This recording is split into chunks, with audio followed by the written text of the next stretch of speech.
Menurut American Academy of Physicians, target tekanan darah bagi penderita hipertensi terbagi menjadi dua kategori. Kategori yang pertama yaitu target standar, di mana tekanan darah penderita hipertensi diharapkan di bawah dari 140 per 90 mm hidrargiron. Hal ini terbukti secara signifikan mampu mengurangi risiko kematian secara keseluruhan, terutama kematian akibat penyakit jantung dan pembuluh darah.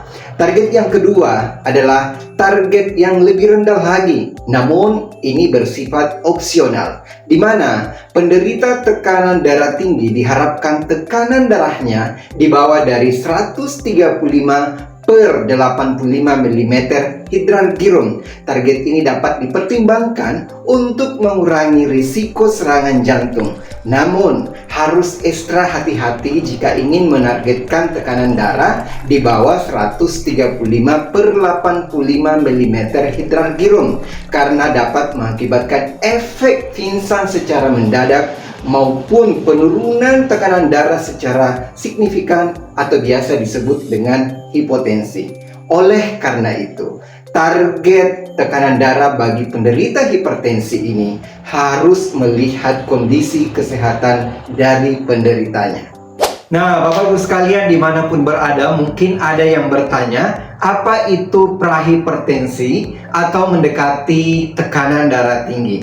Jadi, jika tekanan darah sistolik atau bagian atas sudah mencapai 120 sampai dengan 139 mm hidrargiron dan tekanan darah diastolik atau bagian bawah sudah mencapai 80 sampai dengan 89, maka ini dikategorikan dengan prahipertensi. Ini menandakan bahwa tekanan darah sudah mulai naik dan bisa berlanjut dengan hipertensi jika tidak dikendalikan dengan perubahan gaya hidup yang lebih sehat.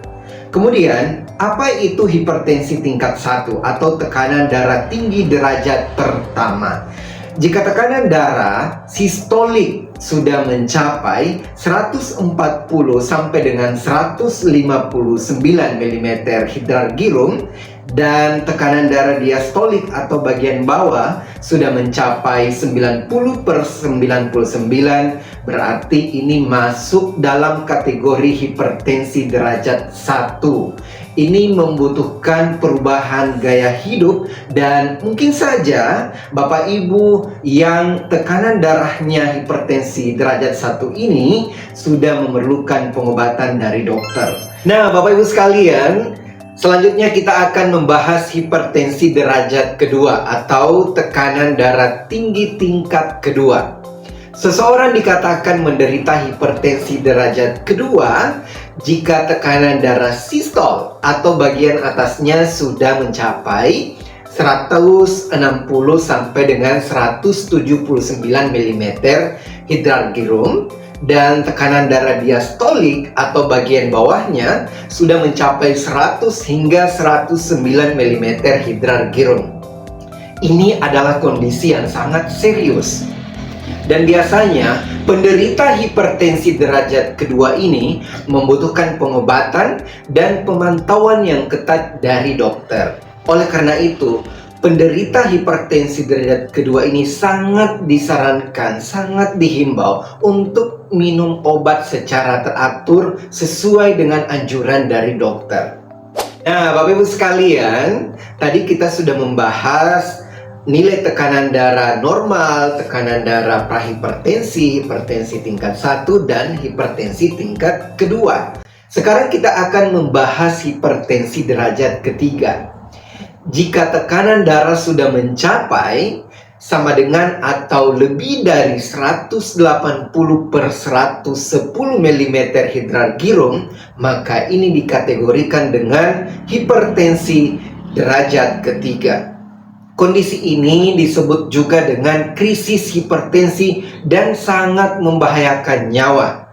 Jika mengalami tekanan darah hipertensi tingkat ketiga ini, maka harus sesegera mungkin mencari bantuan medis Apalagi ada gejala nyeri dada, kemudian sesak napas, maupun gangguan penglihatan, maka segera cari bantuan medis.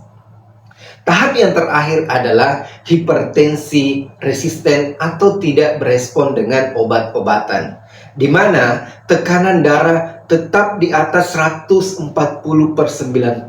walaupun sudah diberikan obat-obatan antihipertensi atau obat penurun tekanan darah oleh dokter. Biasanya diberikan 3 jenis obat tekanan darah, namun tidak berhasil menurunkan tekanan darah si penderitanya. Apa obat-obatan tersebut? Yang pertama, obat-obatan untuk mengeluarkan cairan tubuh atau disebut dengan diuretik. Contoh obat yang sangat lazim adalah furosemid. Kemudian yang kedua adalah obat-obat untuk melebarkan pembuluh darah. Misalnya obat yang biasa diberikan di puskesmas adalah kaptopril. Kemudian obat yang ketiga untuk merilekskan pembuluh darah. Contoh obatnya adalah amlodipin. Namun tidak mengalami penurunan tekanan darah, maka disebut dengan hipertensi resisten atau tidak berespon dengan obat-obatan.